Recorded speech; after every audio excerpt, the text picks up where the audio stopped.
കാത്തിരുന്ന് കിട്ടുന്ന ഒരു ശനിയാഴ്ച ഞാൻ പാഴാക്കത്തില്ല. നേരെ അമ്മാമ്മ വീട്ടിലേക്ക് പോകുന്നു രാവിലെ തന്നെ. പക്ഷെ എത്തിയപ്പോൾ ശകലം ലേറ്റായിപ്പോയി, കുഴപ്പമില്ല. ഇഡലിയും സാമ്പാറും ചമ്മന്തിയും കാപ്പി കുടിച്ചിട്ട് തന്നെ ഒരുപാട് നാളെ, സത്യം പറയണമല്ലോ. അപ്പോഴാണ് ഇത്രയും ഗ്രാൻഡ് ആയിട്ടുള്ള ബ്രേക്ക്ഫാസ്റ്റ്. മനസ്സും വയറും ഒരുപോലെ നിറഞ്ഞേ.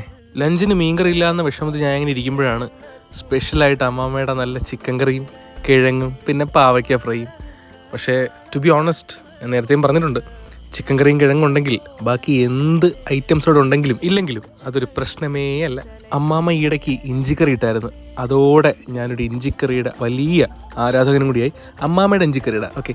സോ കിഴങ്ങ് ചിക്കൻ കറിയും കൂട്ടിപ്പിടിച്ചപ്പോഴും ആ പുളിയുള്ള ഇഞ്ചിക്കറി എടുക്കാൻ ഞാൻ മറന്നിട്ടില്ല കേട്ടോ. ഏകദേശം ഇതൊക്കെ തന്നെയാണ് ഡിന്നറിനുള്ളത്. പക്ഷേ ചിക്കൻ കറി കൂട്ടായിട്ട് നല്ല വറ്റിച്ച അയലക്കറിയെ, സത്യം പറയല്ല മീൻകറി പോലെ അല്ല, വറ്റിച്ച അയല മീൻകറി, അത് വേറെ വേറെ വേറെ ലീഗാണ് കേട്ടോ. പക്ഷേ പെട്ടെന്ന് തീർന്നുകൊണ്ട് മാത്രം രണ്ടാമത്തെയും മൂന്നാമത്തെയും ചോറിൻ്റെ കൂടെ ചിക്കൻ കറിയും ബീട്രൂട്ട് തോരനും എടുത്താണ് കഴിച്ചത്. ബായ്.